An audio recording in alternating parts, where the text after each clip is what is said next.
Hi guys, just a quick update on my Taig Lathe setup and how it's going for those of you who may be curious. This is the way the lathe looks right now. It's getting closer to its final configuration. No, it's not quite ready yet, but it's getting there. So to start from the beginning, I got a Delta variable frequency drive.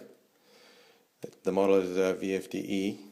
The reason why I chose this one is because it has the ability to control the three-phase motor in what's called the sensorless vector control mode, which is it actually can do it both ways, both the classical voltage / hertz setup or the sensorless vector control, and I tried it both ways, and the difference in torque in the low end is huge. It's significant. I think you'd have to go at least one size bigger motor probably to get the same effect. This is just by turning it on and off and trying to stall the spindle by hand. I'll give you a little demonstration a little bit later. But for now, VFDE from Delta does a great job. What's missing right now is the shield between the motor here and the actual chip making area, which is the lathe. Right now, there's no protection for the VFD. That's why there's this net. I'm gonna call it net, even though it's just an old sock. It's wrapped all around, and I chose the sock so you get still a bit of cooling around it, even though the main die cast area for the cooling fins are still kind of open. It's not the ideal setup, but in the future there will be an enclosed area over here all the way around with a fan in between the VFD and the motor. I'm going to remove the motor fan and have the fan only come on based on a thermostat when it's actually needed. I actually tried running the lathe for quite a long time, even at top speed or even at low speed, all kinds of speeds from high to low, and it barely gets warm to the touch. Barely, you can barely feel it warming up. So it's I think the VFD, what it does is it has a function also for energy saving, which also helps it run smoother, they say. But what it does is it gives it the bare minimum amount of power needed to run at the required speed, and then as soon as you need more power, then it gives it more juice. It's a really great VFD. If you can find one and use it, it's a great setup. The motor is a Siemens 3-phase motor, 2-pole. At 50 Hertz it runs at 3000 RPMs with no load. At 60 Hertz it does 3600. Rated 0.45 kilowatts at 50 Hertz and 0.5 kilowatts at 60. That's about 2/3 of a horsepower, which is plenty. The lathe setup, the motor mounts are basically just MDF sheets cut to size and still very much improvised. The belt tensioning is more or less permanent. It can be adjusted, not very easily, but it can be. I've got some rubber gaskets from an old bicycle tube in between the motor and the stand, in between the heads of the bolts and the motor itself. I did some testing before mounting it, and it does seem to make it run a little smoother and quieter. It's actually a very quiet and smooth motor anyway, but it does seem to make a small improvement, and that's why I went ahead with it. I got a little chart with the speeds and the frequencies. It goes from 1 Hertz, actually 1.1, to 83, which is 5000. The 3000 RPM line is as far as I can tell, the highest speed at which it will maintain full output. It's actually 60, but I'm not sure if I have the voltage for it. But anyway, past 60, the excess torque available starts to drop off quite rapidly. I haven't run it at 5000 RPM for any length of time other than breaking in the spindle, so I haven't actually used it at that high speed. The factory chucks, I don't believe, are balanced, and at anything past 3000 RPM, they kind of start to shake a little bit, so I'm not comfortable running it that fast. I'm not sure if it's a good idea anyway, but even at 3000 it's not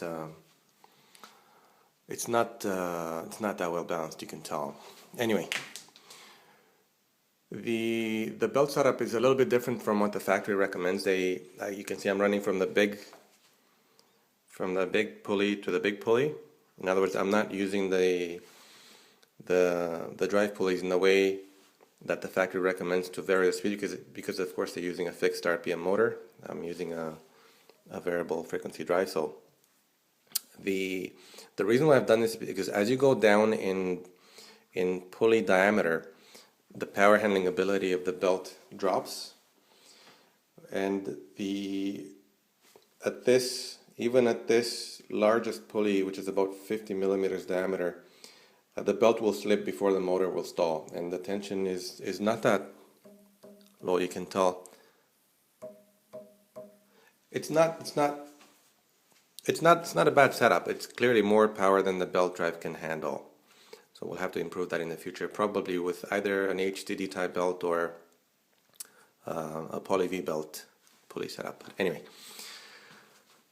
next on the list of things to do is the way wiper, which is pretty big oversight, I think. I don't know how much it would have cost to add this to the lathe, but right now it doesn't have it, and it's just a perfectly shaped way to catch chips and jam it between the carriage and the bed, and basically the carriage just jams, it just stops running.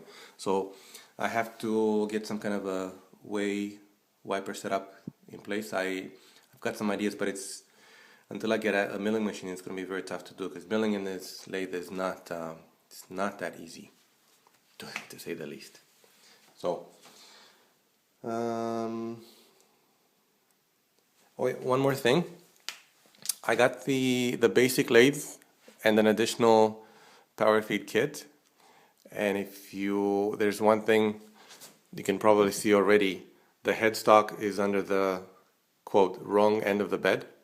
Normally the headstock would be sitting over here with the bed turned around, and the reason why this is done is I didn't want to cut the channel over at this end of the lathe. As you can see, probably, if I was to turn the bed around the way the factory does it, I would have to cut off this channel, mill it away, because the lead screw is sitting where this channel is. There's an interference, so you cannot have it both ways. You cannot have the headstock at the right end of the bed and the power feed kit. I've been a little bit reluctant to cut off that channel. Seems like could be a useful addition in the future. So I'm gonna think about what I'm gonna do about that in the future. Maybe, I don't know. But anyway, just one thing to keep in mind. This probably is not the optimal setup for this lathe. It's gonna be changed in the future, but for now it's run. I want to give you a little demonstration of the noise that the lathe makes, the noise level. I think it's very quiet, but I've got some measurements here. I've got my iPad running with the decibel noise measuring application. I'm gonna just keep quiet for a few seconds so you can see what it does in a quiet room, and then I'll turn it on at different speeds and let you guys have a look.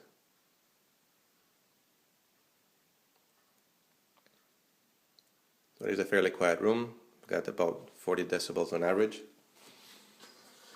We'll start up at 1.1 Hertz, which is 66 RPM. It's the lowest RPM that I can get the motor to run smoothly at. And I've tried all kinds of settings, but anyway, it's plenty slow enough for what I'm going to do. So here we go.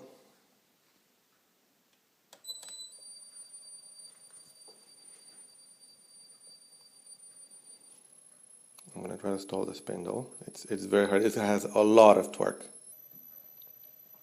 I'm slowing it down. What's happening is the belt is slipping.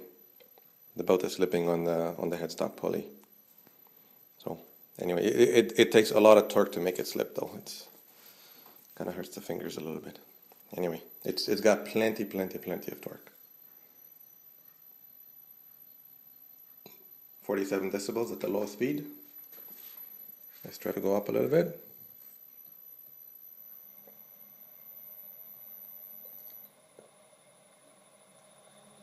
This is 500 RPM.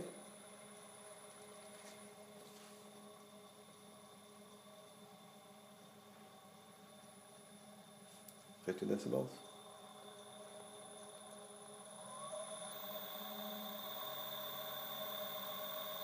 This is 1200. It's very smooth and quiet. I'm going to add a brace between the headstock and the motor, as I've seen on the internet. I can't remember the name of the page, but I remember seeing it.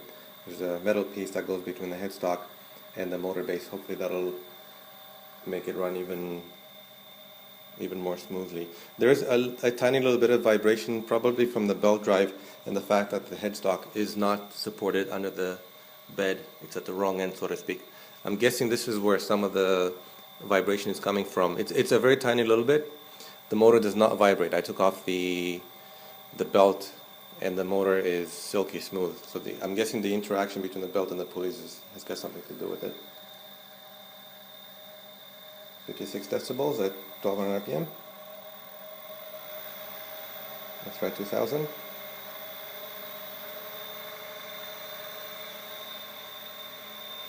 Most of the noise that the motor makes is actually from the fan.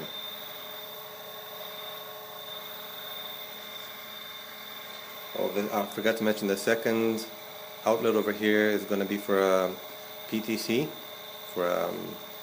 It's an over temperature protection that can be wired into the VFD. When the temperature exceeds a certain level, it will trip off and stop the motor before any damage can be done. And there's also going to be a thermostat put in this box to turn on the fan like a thermostat in your car.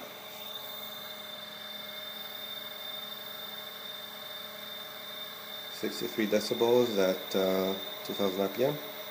Let's try 3000. 50 Hertz is 3000 RPM.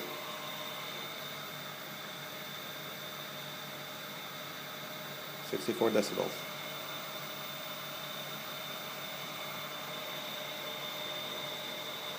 Just a tiny little bit of vibration. It does get worse with the chuck on, so I'm not going to go all the way up to 5000 yet, because it does get loud. But I'm going to try 3600, which is 60 Hertz. Most of the noise does come from the fan.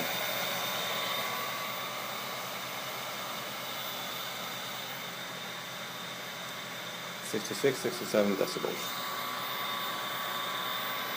Anyway, it's a pretty good setup. Looking forward to that wave wiper and looking forward to starting to cut some real chips with it. Anyway, thanks for watching.